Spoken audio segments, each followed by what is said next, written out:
So today on our Writer's Corner we have the review of a very old classic, Dawn of War. Now this game belongs to the franchise of Warhammer 40,000, which is a gaming franchise that it released a massive amount of games in the past couple of years, about 10 to 15 years. So I do apologize. We continue to be on my beautiful house, and my daughters are still using the living room where I have the studio per se.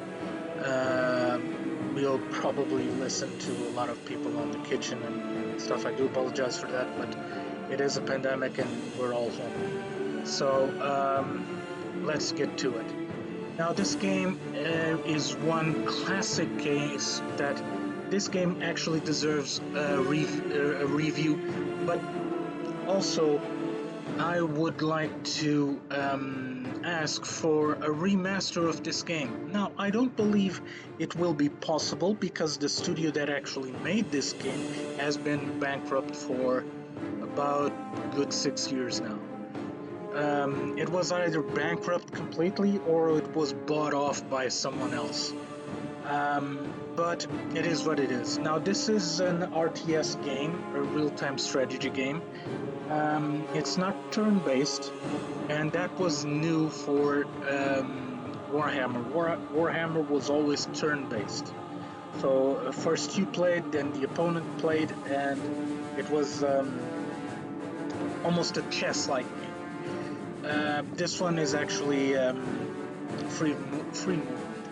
So in this game we have the normal campaign, the Dawn of War campaign, and this game already had many expansions, many DLCs launched.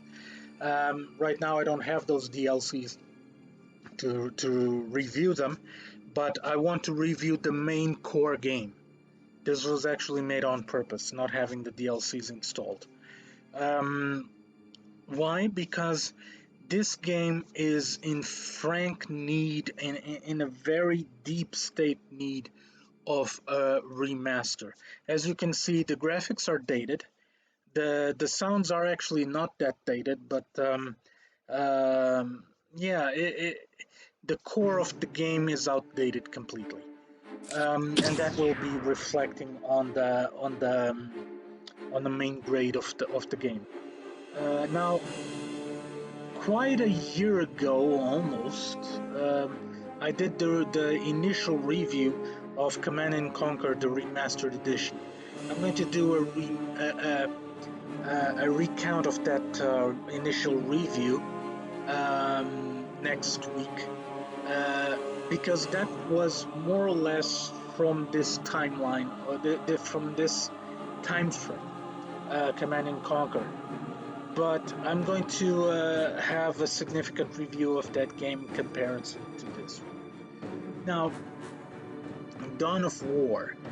Dawn of War was actually revolutionary back in the day because everything was 3D compared to other RTS games before. But let's get to it.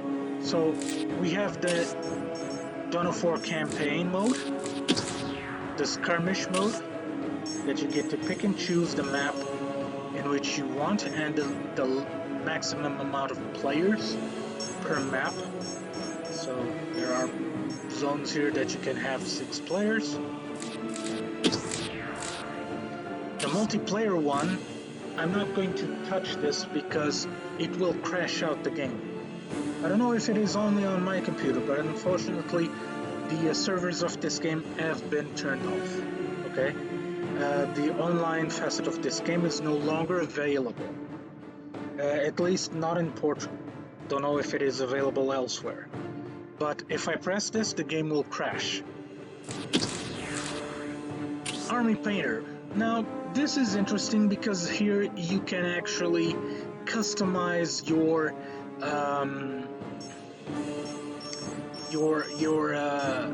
let's just say your army, okay?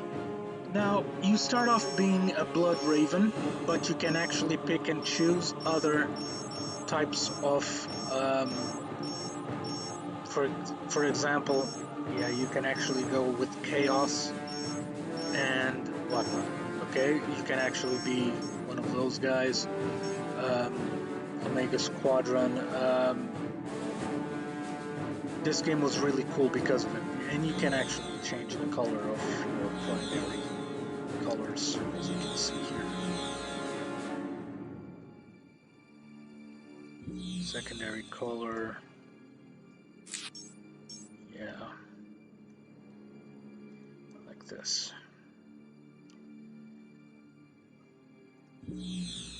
Trims.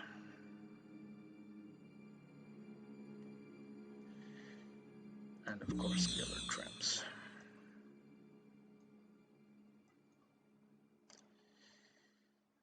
The weapons. And the banner. Now, afterwards you get to pick and choose apply, and your multiplayer and your skirmish army will be with that color.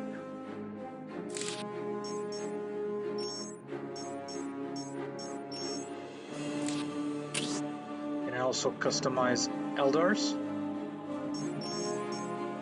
Chaos Forces, and Orcs. With the expansions, you can customize other factions that they released, like the Imperial Army. Now, as you can see, the altered character now belongs to your load screen, to your main screen, sorry. You can actually change it back to the Space Marine and to whatever you wanted.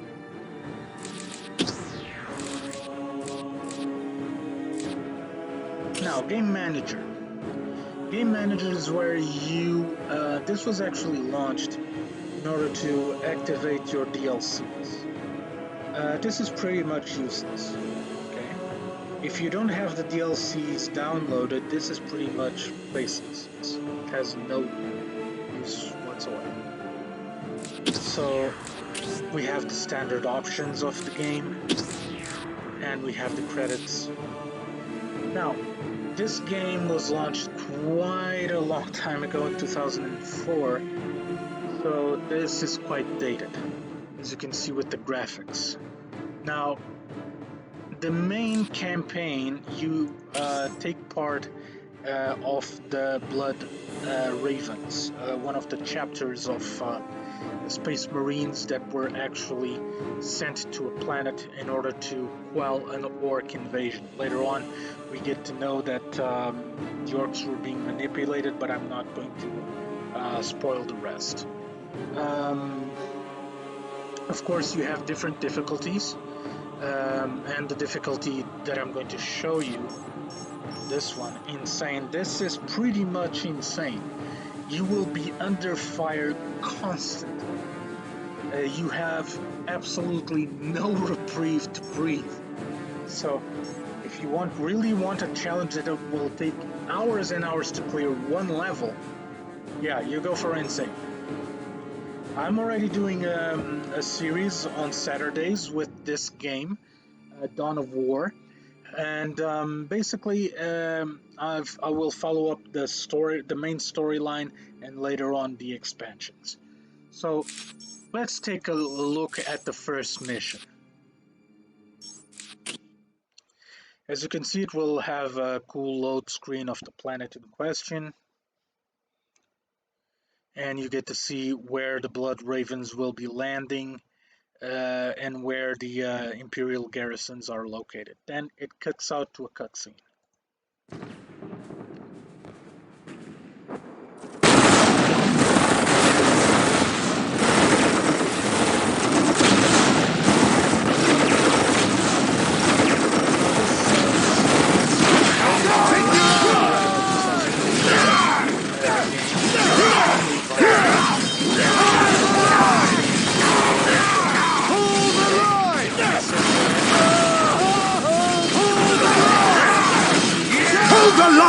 In the name of the Emperor, you will not falter!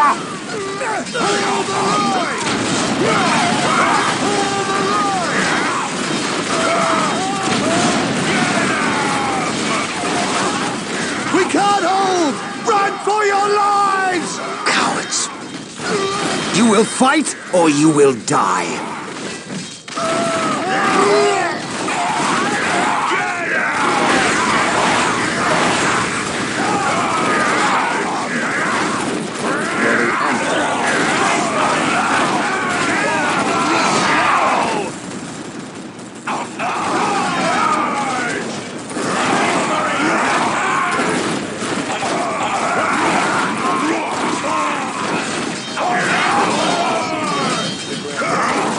I am Captain Gabriel Angelos of the Blood Ravens 3rd Company. Status. My lord, forgive me. We have done all we can to stop the orcs, but we have failed. My men's lives are yours. You stood your ground in the face of the Emperor's foes. You've done your duty. If your men have failed you, I will leave their judgment in your hands. Thank you, my lord. I am not here for your thanks. This port must be held if we are to maintain troops and supply lines to the planet's surface. That is why we are here. Now, what of the wounded and the civilians? Stranded. We have few ships. Then you shall have more. All Blood Raven flights execute Protocol 23 and initiate civilian evacuation. We will dispatch the ground forces. Yes, my lord. Ground forces, my lord. But the orcs have retreated. You must know your enemy to defeat them, Colonel. Orcs only retreat to regroup. They will keep coming until you, or they, are dead.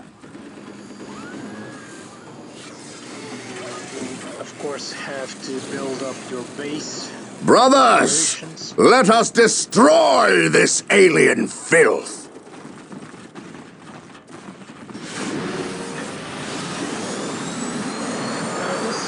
This game lets you have quite a large type of choice in terms of your heroes. And What a glorious day for a battle! As the stronghold, our frontline battle headquarters is currently being assembled. We should proceed with caution until it is finished. Now you can upgrade your squadrons with whatever suits your needs. For example, you can upgrade them into close range combat with flamethrowers, or really long Splendid. combat with The stronghold is complete. We must now you set can about establishing a upgrade them proper to, frontline kill base. off enemy boss units with plasma guns, or take on more armored targets like tanks with, of course, missile launchers. This day shall be a heroes can glorious be one for the integrated Imperium. into these The first together thing we to need is a victory. chapel barracks. That will allow us to call down more Space Marine Yes, squads. most beneficent one. I will do as you ask. Now, this game compared to the second iteration of Dawn of War 2, on Dawn of War 2 you don't have to build up your base. You have to pick and choose the weapons that your heroes take to the battlefield and really upgrade whatever you fit with squadrons. That's it. You don't have to build anything. Okay? You deploy with the forces that you have. That's it. There's no build-up of squadrons or tanks or anything. You launch with what you choose. That's it. Excellent. The chapel barracks is finished. Yes, Now you can build some more Space Marine squads. Of course, you already had the zoom in on this really old game, but that's it. You could not turn your camera. I shall obey. As you wish. You didn't get to pan If we the are to camera. defeat these orcs, we will need to call in some But special it was a weapons. start, We and must it build an released, armory to get the possibility to actually release those technologies on other games. Now, you got to see a little bit of the gameplay. I'm not going to extend this review a whole lot because this is quite an old game, and the more I would review, the lesser the grade would be. and I really like this game. But I'm going to have the most I'm going to analyze it as I would not like or dislike it. So to start with, let's analyze the sounds. Ambient sound is very good, doesn't need a remaster at all. Just bring those sounds to the new version of the game with better graphics, and that's it. Music, no problem whatsoever, just bring it from the old version to the new version, that's it. No work there. Graphics wise, yeah, it needs a full revision, it needs to be remade. It's not a remaster, it's a remade. We really need this quite a bit of work on the graphics side. Of course, I'm doing this revision using software that allows me to do this revision. It's not a perfect, as you can see, you have the square with my face on it, but the graphics window of the game is quite small. That's because this game was not made in a time that there was streaming or recording possible, which makes the game unbearable to do certain things. I struggle every week to bring you episodes of this game, but I will continue on doing it, of course. Final grade of this game. So the final grade of this game at present, it's 3 out of 10. It needs a full revision, it needs new functionalities, it needs previous games' functionalities reviewed and remade and be optimized. But if they would remake this game, I would be forced to review this review to a better grade. I would actually give it a solid 8 or a 9 if they actually implemented a couple of things that my mind revolves around that could be possible in our days to bring forth this game. So yeah, guys, I will have to give it a 3 out of 10. This game really needs some love, really needs to be upgraded and remade onto today's technologies, okay? So that's it for this week. It's a shorter review than most, but guys, if you get the chance to get this game on any of the streaming services that the game is present on, quite possibly right now I got this game in one of the streaming services that I cannot mention because of copyright infringements. If you get this game on sale, it will be like €5 or 6. Yeah, get it, play it. It's still a very playable game. Again, you will be playing a very dated game, but it's still playable and it's still cool and it's still fun. So apart from that, be prepared for certain quirks of the graphics with the newer type of video cards that are out there. They will not like these graphics a whole lot, but or the game will not like the video cards. I'm not sure which is which. But at this point in time, if you get the game on sale, yeah, get it. I will continue to review Warhammer games in future weeks. Be mindful of that. And the next one of Warhammer that I'm going to review is actually Dawn of War 2 in about 2 weeks' time. So, guys, 3 out of 10 with the possibility of a remake being 8 or 9 out of 10. So, I'll see you guys next week. Keep on playing and stay safe.